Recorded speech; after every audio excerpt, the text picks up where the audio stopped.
হাই everyone Kalita IPC চেনেলটিলৈ সকলোকে স্বাগতম জনাইছোঁ বন্ধু বান্ধৱীসকল মই যোৱা কেইদিনমান আপোনালোকক মেথছৰ ওপৰতে কুৱেশ্যন দি আছোঁ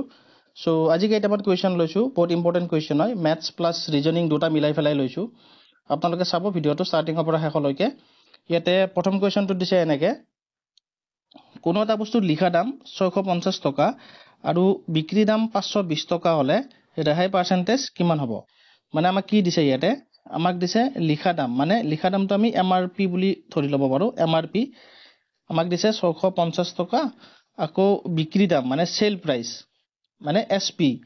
এছপি দিছে আমাক 520 টকা হয়নে এতিয়া আমাক ৰেহাই পাৰ্চেণ্টেজটো উলিয়াব দিছে গতিকে আমি যদি টকাৰে চাওঁ এমআৰপি 650 টকা আছিলে আকৌ বিক্ৰী কৰিলে 520 টকাত হয়নে দামটো কমাই দিলে 650 টকা এমআৰপি আছিল 520 টকা দোকানীজনে বিক্ৰী কৰিলে 520 টকাত কিমানখিনি কমাই দিলে আমি যদি হেতু উলিয়াব লাগে তেতিয়াহলে আমি এমআৰপিৰ পৰা যেটো সেল প্ৰাইস সেটো আমি মাইনাস কৰি দিম হয়নে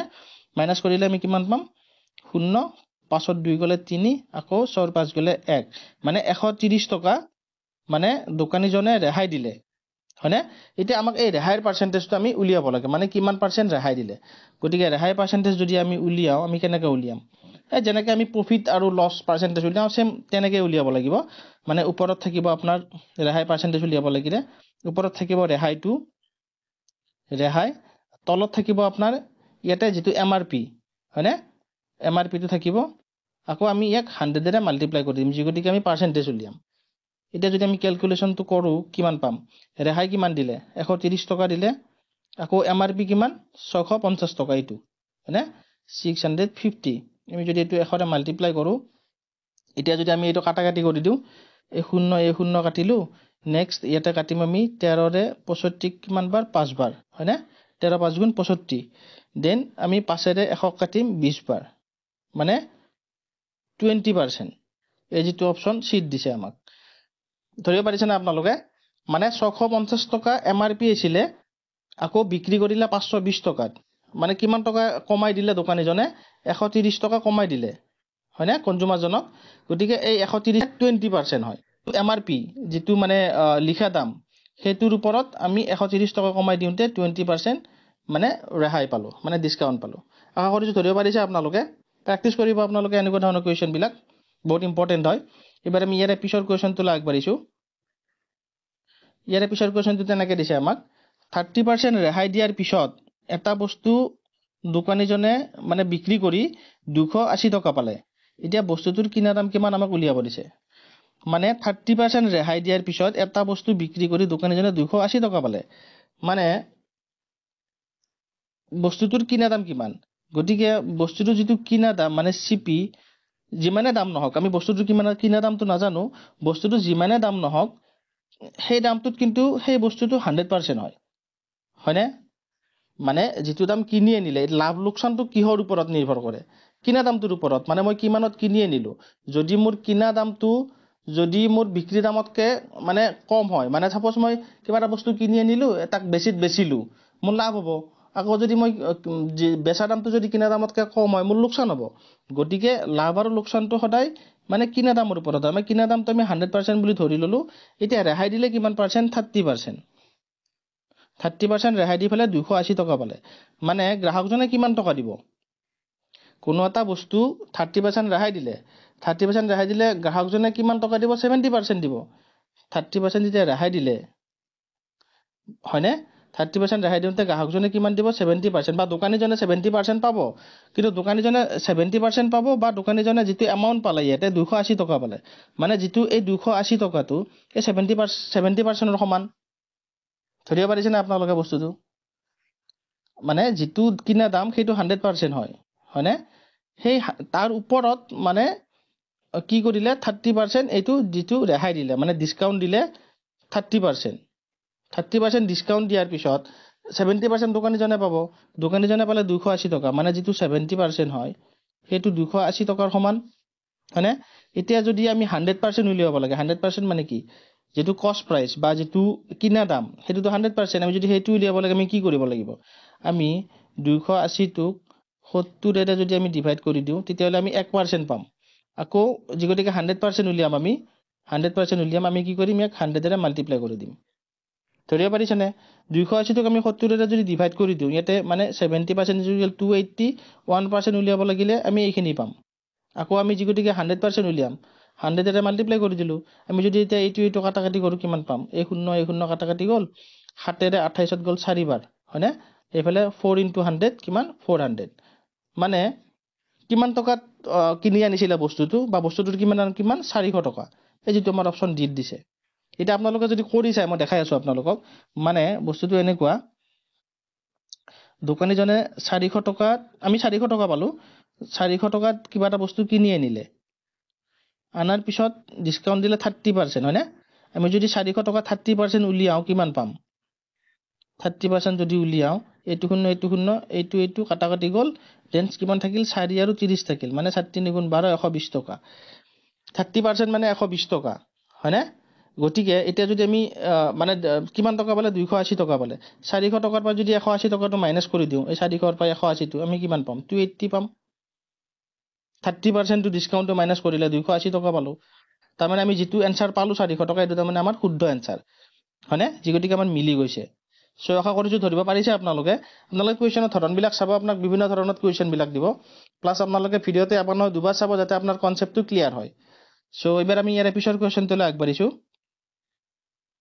ইয়াৰে পিছৰ কোৱেশ্চনত আমাক এটো ৰিজনিংৰ কোৱেশ্চন এনেকৈ দিছে যদি জুন = 28 জুলাই = 28 মানে জুনো 28 দিছে জুলাইও 28 দিছে আকৌ আগষ্ট দিছে আমাক 42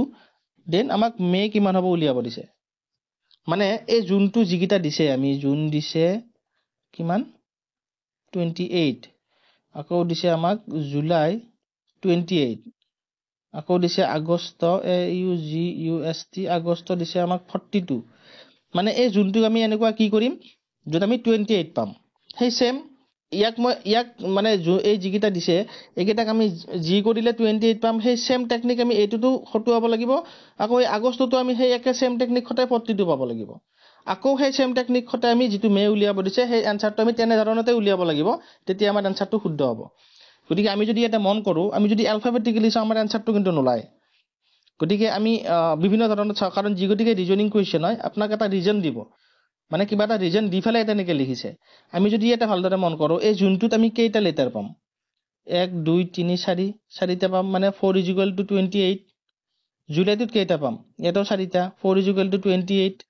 আগষ্টটোত কেইটা পাম 1 2 3 4 5 6 মানে 6 = 42 ধৰিব পাৰিছেনে আপোনালোকে মানে আমাৰ কি হৈছে 4 = 28 প্ৰথমটো সেকেন্ডটো দিছে আমাক 4 = 28 পাইছো আকৌ যেটো আগষ্টটো দিছে 6 = আমি পাইছো 42 মানে আমি যদি এটা মন কৰো আমি যদি এইটো 7 ৰে মাল্টিপ্লাই কৰো 7 4 * 28 পাম এইটো 7 ৰে মাল্টিপ্লাই কৰিলে 7 4 * 28 পাম এইটোকো 7 ৰে মাল্টিপ্লাই কৰিলে 7 6 * 42 পাম মানে কি ইয়াতে যিকিটা লেটাৰ আছে জুন জুলাই আগষ্ট হয়নে যিকিটা লেটাৰ আছে মানে লেটাৰ কিটাৰ যেটো মানে কাউন্ট কৰি লেটাৰ নাম্বাৰ অফ লেটাৰ পাইছে তাক তাৰ মানে 7 ৰে মাল্টিপ্লাই কৰিছে মাল্টিপ্লাই কৰোতে যিকিটা আমি ইয়াতে ৰিজাল্ট দিছে সেইকিটা মিলি যায় আছে গতিকে আমাক যেটো উলিয়াব দিছে এবাৰ আমাক উলিয়াব দিছে মেটো আমি সেই একে ধৰণতে কৰিব লাগিব গতিকে মেটোত কেইটা অ্যালফাবেট আছে MAY তিনিটা অ্যালফাবেট আছে গতিকে আমি কি কৰিব লাগিব আমি ইয়াক 7 ৰে মাল্টিপ্লাই কৰি দিব লাগিব কিমান পাম 7 3 * 21 মানে আমাৰ শুদ্ধ आंसरটো হ'ব 21 যেটো অপচন এই সিট দিছে ধৰিব পাৰিছেনে আপোনালোকে চাব কাৰণ ৰিজনিং বিলাক মানে যিকোনো ৰিজনিং মানে ৰিজন দিব পাৰে আপোনাক গতিকে আপোনালোকে টেকনিক বিলাক চাব কেনেকে মানে বিভিন্ন ধৰণৰ টেকনিক থাকে বা কেনেকে উলিয়াব আপোনালোকে आंसरটো এবাৰ আমি ইয়াৰ পিছৰ কোৱেশ্চনটোলৈ আগবাঢ়িছো এটো আমাক কেনেকে দিছে যদি 4th মাৰ্চ মানে 4 মাৰ্চ তাৰিখটো সোমবাৰ হয় তেতিয়াহলে 29 মাৰ্চ তাৰিখটো কি বাৰ হ'ব আমাক উলিয়াব দিছে মানে অলৰেডি ক্যালেন্ডাৰ টিক্সৰ ওপৰত মই কোৱেশ্চন দিছো আপোনালোকে যদি চোৱা নাই আপোনালোকে প্লেলিষ্টত গৈ চাব মই গোটেই ডিটেইলছ দিয়া আছে ক্যালেন্ডাৰ টিক্সৰ ওপৰত আমাক ইয়াতে দিছে যদি 4th মাৰ্চ তাৰিখটো সোমবাৰ হয় তেতিয়াহলে 29 মাৰ্চ তাৰিখটো কি বাৰ হ'ব আমি এনেকুৱা ধৰণৰ কোৱেশ্চন কেনেকৈ কৰিম আমি প্ৰথমতে পাতিম আমাক ইয়াতে দিছে 29 মাৰ্চটো উলিয়াব দিছে হয়নে আকৌ আমাক দিছে 4th মাৰ্চ গতিকে আমি এই 29 ৰ পৰা 4th মাৰ্চটো আমি মাইনাস কৰি দিম দিলে কিমান পাম 25 পাম হয়নে 25 পালে আমি ইয়াক এতিয়া সপ্তাহত কনভাৰ্ট কৰিম মানে কিমানটা সপ্তাহ পাম আমি ইয়াক 7 ৰে ডিভাইড কৰি দিব লাগিব কাৰণ 7 দিনত এক সপ্তাহ 7 ৰে ডিভাইড কৰি দিলে কি পাম 7 3 * 21 কিমান বাকি থাকিব 4 বাকি থাকিব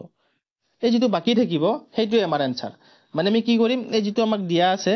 4 মাৰ্চ সোমবাৰ হয় এই সোমবাৰৰ লগত আমি এই 4 টো প্লাস কৰি দিম +4 মানে 4টা প্লাস কৰি আমি কি পাম সোমবাৰৰ পিছত মঙ্গলবাৰ বুধবাৰ বৃহস্পতিবাৰ শুক্ৰবাৰ হয়নে মানে ফ্ৰাইডে যেটো আমাক অপচন সি দিছে শুক্ৰবাৰ ধৰিব পাৰিছে না আপোনালোকে কেনেকৈ কৰিব আপোনালোকক যেটো মানে উলিয়াব দিছে সেইটোৰ পৰা আপোনালোকে যেটো দিয়া আছে সেইটো আপোনালোকে মাইনাস কৰিব হয়নে কৰি ফেলে আপোনালোকে এনে ধৰণে आंसरটো উলিয়াব পাৰিব 7 ৰে ডিভাইড কৰি দিব দিয়াৰ পিছত যেটো ৰিমাইনিং থাকে সেই ৰিমাইনিংটো যিমান কেইটা থাকে আপোনালোকে হেতু যেটো বাৰ দিয়া আছে তেৰ লগত প্লাস কৰি দিব আপোনালোকে आंसरটো ওলাই যাব অটোমেটিক বেলেগ বেছি টান নহয় কিন্তু টেকনিকটো জানিব লাগে কেনেকৈ উলিয়াব লাগে হয়নে সো আশা কৰিছো ধৰিব পাৰিছে আপোনালোকে এবাৰ আমি ইয়াৰ পিছৰ কোৱেশ্চনটো লাগবাৰিছো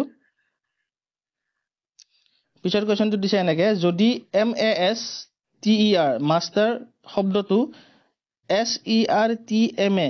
এটি বুলি লিখা হয় তেন্তে ডেঞ্জাৰ শব্দটো কি বুলি লিখা হ'ব মানে আমাক কি দিছে MASTER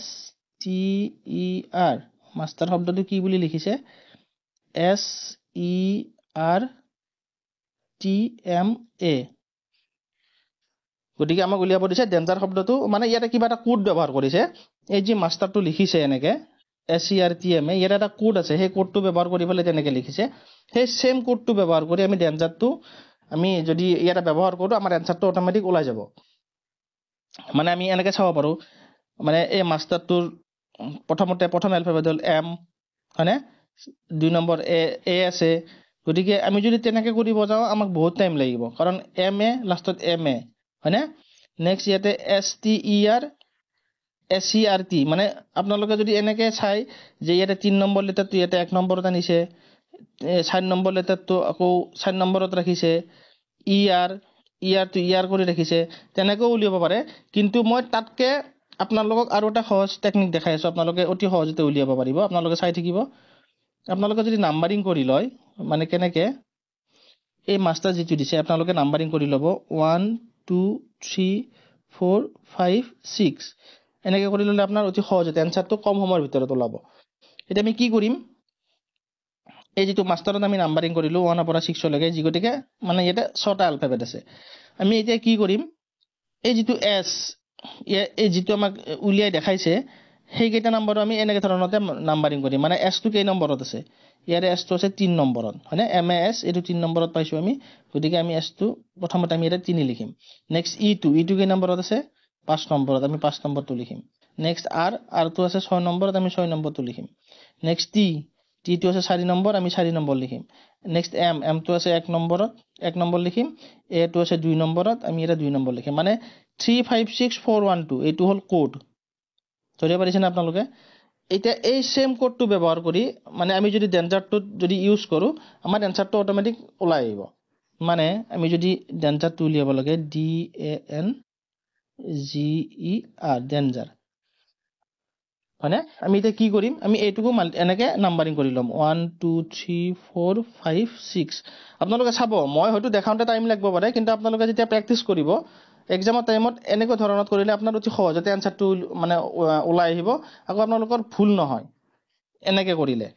আপোনালোকে কি কৰিব যেটো আমাৰ এই কোড ওলালিয়াতে মানে মাস্টাৰটো যি ধৰণত দিছে সেই যেটো কোড পালো আমি সেই কোডটো মতে যদি এটা বহাই যাও আমাৰ आंसरটো অটোমেটিক ওলাই যাব প্ৰথমতে আমি কি লিখিম আমি এইটো যেটো ডেঞ্জাৰ হেতু আমি নাম্বাৰিং কৰি ললো লৈ আমি এই কোডটো ব্যৱহাৰ কৰিম প্ৰথমতে কি লিখিছে 3 আমি এটা 3 লিখিম 3 টো এটা কি আছে n আছে হয়নে নেক্সট এটা কি আছে পাইছো আমি 5 টো ইয়াতে কি E আমি E টো লিখিম ধৰিব পাৰিছে না নেক্সট ইয়াতে 6 নম্বৰটো আছে 6 নম্বৰ লেটাৰটো ইয়াতে কি হ'ব R টো লিখিম নেক্সট 4 নম্বৰটো আহিছে 4 নম্বৰ লেটাৰ ইয়াতে কি G আমি G টো লিখিম নেক্সট 1 নম্বৰটো আছে ইয়াতে D নেক্সট আছে 2 নম্বৰটো আছে ইয়াতে A মানে NERGDA যেটো অপচন সি দিছে ধৰিব পাৰিছে না আপোনালোকে মানে এই এনেকৈ আপোনালোকে যদি কোডটো উলাই লয় তেতিয়াহলে আপোনালোকৰ মানে आंसरটো ভুল নহয় आंसरটো আপোনালোকৰ শুদ্ধ आंसर ওলাব আকৌ আপোনাৰ টাইমও অলপমান আপোনাৰ মানে কনজিউম কম হ'ব কাৰণ আপোনালোকে যদি ইয়াতে চাই থাকে ধৰক M টো লিখিছে M টো ইয়াতে 1 নম্বৰত আছিল ইয়াতে 5 নম্বৰত নিছে নেক্সট A টো 2 নম্বৰত আছিল ইয়াতে 6 নম্বৰত নিছে নেক্সট আকৌ S টো বা টিটো কোনটো ক'ত দিছে আপোনালোকে সাল সলনি যেনেকৈ কৰিছে তেনেকৈ আপোনাৰ এনচাৰটো ওলাব, কিন্তু আপোনালোকৰ টাইম কনজিউম বেছি হ'ব। কিন্তু নাম্বাৰিং কৰি ল'লে তাৰমানে আপোনালোক মানে কাৰেক্ট এনচাৰে ওলাব, আকৌ কম সময়ৰ ভিতৰত ওলাব যেন মোৰ অনুভৱ হয়। আপোনালোকে চাব যেনেকৈ সহজ হয় আপোনালোকে তেনেকৈ এনচাৰটো উলিয়াব। চ' আশা কৰিছোঁ ধৰিব পাৰিছে আপোনালোকে গোটেইখিনি। চ' যদি আপোনালোকে ভিডিঅ'টো ইনফৰ্মেটিভ পাইছে তেতিয়াহ'লে প্লিজ লাইক কৰি দিব। আকৌ মানে যদি আপোনালোকে নতুনকৈ চাই আছে চেনেলটো ছাবস্ক্ৰাইব কৰিব নাপাহৰিব। আকৌ যিটো বেল আইকন আছে সেইটো অল কৰি ৰাখিব যাতে আপোনালোকে নটিফিকেশ্যনবিলাক পাই থাকে। আকৌ পাৰিলে শ্বেয়াৰ কৰিব যাতে সকলোৱে এনেকুৱা ধৰণৰ কুৱেশ্যনবিলাক পাই থাকে আৰু প্ৰেক্টিছ কৰিব পাৰে, যাতে সকলোৱে উপকৃত হ'ব পাৰে। চ' আজিলৈকে ইমানতে এৰিছোঁ। Tech care, bye bye.